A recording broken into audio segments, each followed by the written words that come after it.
नमस्कार दोस्तों, stock market studies में फिर से एक बार आपको स्वागत है। तो आज यहाँ पे मैं बात करूंगा इंडिया के सबसे लीडिंग कंपनी के बारे में, जिसका नाम आप सभी जानते हैं, रिलायंस इंडस्ट्रीज। तो रिलायंस इंडस्ट्रीज के बारे में बात करूंगा क्योंकि अभी फिलहाल के लिए जो दो कंपनी हमेशा उसका मार्केट कैपिटलाइजेशन के हिसाब से टक्कर ले रहा है, वो है एक रिलायंस इंडस्ट्रीज, दूसरा है अदानी। तो इस दोनों कंपनी के हमेशा टक्कर चलते रहते हैं। तो आज मैं बात करूंगा रिलायंस इंडस्ट्रीज के बारे में, क्योंकि इस कंपनी के ऊपर पिछले दिनों में क्वार्टर 4 का रिजल्ट भी आ गया था। साथ ही साथ और बहुत सारे इस कंपनी के ऊपर अपडेट्स भी आया है। तो फ्यूचर में इस कंपनी का परफॉर्मेंस किस तरीके से होने वाला है और किस बेसिस से इसका फ्यूचर बनेगा, उसके ऊपर बात करूंगा। तो वीडियो को पूरा देखते जाइए, और अभी तक आपने इस चैनल को सब्सक्राइब नहीं किया तो जरूर सब्सक्राइब भी कर लीजिएगा, क्योंकि आपको daily basis stock market information and update चाहिए तो इस चैनल में बने रहिए। तो चलो देख लेते हैं आज के स्टॉक के बारे में। तो सबसे पहली बात, यहाँ पे आप देख सकते हैं जिस कंपनी का नाम यहाँ पे बता चुका हूँ, वो है रिलायंस इंडस्ट्रीज। आप सभी जानते हैं रिलायंस इंडस्ट्रीज के बारे में। तो आज की इस कंपनी के ऊपर देखिए, जो प्रेशर है वो करीबन करीबन 70 टू 80 अराउंड देखा जाए तो 90 पॉइंट का गिरावट देखने को मिला। तो 3% से भी ज्यादा 3% से भी ज्यादा नेगेटिविटी आज के दिन इस कंपनी के ऊपर देखने को मिला है। तो उसके पीछे एक बड़ा रीजन है, तो उसी रीजन के बारे में बात करूंगा। और आज सभी जानते हैं कि आज मार्केट नेगेटिव में ओपन हुआ। सेंसेक्स और निफ्टी के बारे में बात करूं तो 1% से भी ज्यादा नेगेटिव में ओपन हुआ था, उसके बाद रिकवरी किया था। तो मार्केट जब नेगेटिव में रहे तो इस जो इंडिया का लीडिंग कंपनी है वो भी नेगेटिव में जाएगा ही जाएगा। हाँ, अगर उसका कुछ पॉजिटिव इम्पैक्ट आए, मतलब जैसे रिजल्ट, कुछ ब्रेकिंग न्यूज, तो इस तरीके से कुछ कंपनी के ऊपर कुछ अगर न्यूज आए, तब स्टॉक के ऊपर आपको तेजी देखने को मिल सकता है। तो यहाँ पे कंपनी के न्यूज तो आए थे पिछले दिनों में। क्या न्यूज आए थे आप सभी जानते हैं, क्वार्टर 4 का रिजल्ट। तो चलो क्वार्टर 4 का सबसे पहले रिजल्ट आपको दिखा देता हूँ, उसके बाद इस कंपनी के बारे में बात करूंगा। तो यहाँ पे डायरेक्ट में रिजल्ट के ऊपर आ चुका हूँ। तो चलो अभी देख लेते हैं कंपनी का रिजल्ट किस तरीके से हुआ। तो सबसे पहली बात, कंपनी का जो रिजल्ट हुआ, एक्चुअली देखा जाए कंपनी का जो रिजल्ट मतलब कंपनी का किस तरीके से क्वार्टर 4 का परफॉर्मेंस हुआ, तो उसके बारे में बात करूं तो टोटल ओवरऑल बात करूं तो कंपनी का जो रिजल्ट है वो टोटल इनकम के बारे में बात करूं तो 2,14,000 करोड़ का टोटल इनकम किया। तो 2,14,344 करोड़ का, जो पिछले क्वार्टर में कितना था, 1,95,000 करोड़ का, पिछले सालों में कितना था, 1,58,000 करोड़ का। इसका मतलब आप साल भर में दोनों का ही मतलब कंपेयर करें तो साल भर में कंपनी का प्रॉफिट अर्निंग ज्यादा था, और क्वार्टर भर भी कंपेयर करें तो क्वार्टर भर में भी कंपनी का प्रॉफिट ज्यादा था। तो कंपनी का प्रॉफिट तो अच्छा खासा हुआ, अभी देखना है कंपनी का एक्सपेंस कितना हुआ, क्योंकि देखिए प्रॉफिट अच्छा खासा होने से कुछ भी नहीं होता। कंपनी का एक्सपेंस किस तरीके से हो रहा है वो भी देखना चाहिए। अगर एक्सपेंस ज्यादा हो रहा है तो कंपनी का प्रॉफिट करने से कुछ फायदा नहीं होगा। तो टोटल एक्सपेंस के बारे में बात करूं तो कंपनी का एक्सपेंस बहुत कम हुआ है, क्योंकि 1,92,000 का, और पिछले क्वार्टर में कितना 1,73,000 का था, और पिछले साल में 1,42,000 का था। इसका मतलब पिछले सालों में जिस तरीके से इनकम भी किया था उस तरीके से इन एक्सपेंस को भी कंट्रोल किया। अभी देखना बाकी है कि कंपनी का प्रॉफिट मार्जिन किस तरीके से बढ़ चुके हैं। तो टोटल जो प्रॉफिट है, अब दो तरीके से प्रॉफिट होते हैं, एक बिफोर टैक्सेस और एक आफ्टर टैक्सेस।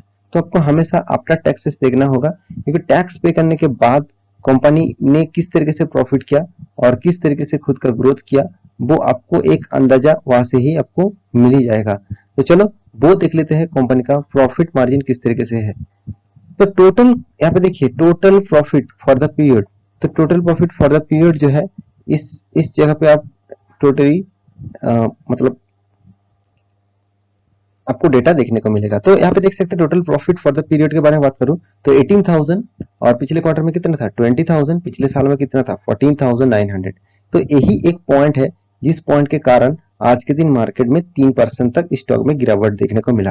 देखिए प्रॉफिट तो अच्छा खासा हुआ, इनकम तो जबरदस्त किया था, मगर फिर भी देखिए कंपनी ने यहाँ पे प्रॉफिट को कम किया, क्योंकि आप देखेंगे तो यहाँ पे इसी कारण के बेसिस से आज के दिन मतलब स्टॉक में गिरावट देखने को मिला। तो आप समझ चुके हैं कि किस कारण के बेसिस से यहाँ पे स्टॉक में आज के दिन नेगेटिविटी देखने को मिला। तो इसी कारण के बेसिस से देखा जाए तो एक्चुअली रिलायंस इंडस्ट्रीज में आज के दिन नेगेटिविटी में आया, क्योंकि देखिए मार्केट हमेशा एक्सपेक्टेशन करता है कि ज़्यादा प्रॉफिट हो और पिछले क्वार्टर को भी क्वार्टर का जो एस्टिमेट था उसको भी ब्रेक करे, और यहाँ पे जो क्वार्टर है मतलब साल भर की जो परफॉर्मेंस है उसको भी मतलब बीट करे। तो यहाँ पे देखा गया तो कंपनी ने तो बीट तो किया है पिछले सालों को, मगर कंपनी ने जो प्रॉफिट टोटली यहाँ पे दिखा है उसके बेसिस से देखा जाए तो कंपनी का प्रॉफिट थोड़ा सा डाउन है क्वार्टर ऑफ क्वार्टर बेसिस। तो इसी कारण बेसिस से देखा जाए तो मार्केट में नेगेटिविटी आया और स्टॉक में जबरदस्त मतलब गिरावट देखने को मिला, अराउंड 3 से 3.5% तक गिरावट।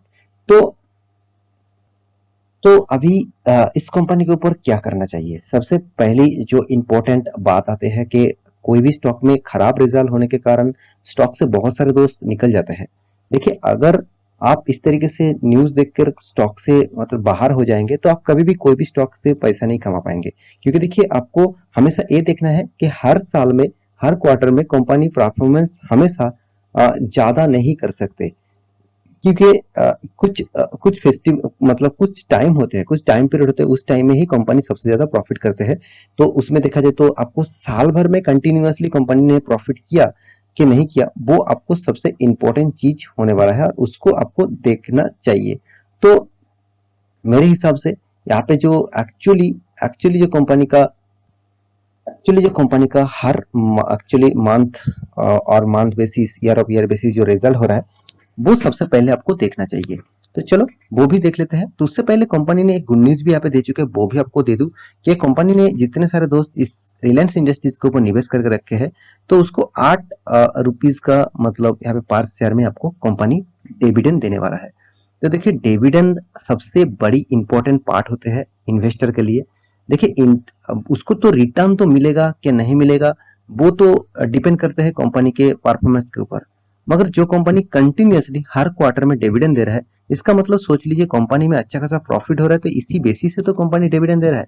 तो इस बात को भी आपको देखना चाहिए और ऑब्जर्व भी करना चाहिए।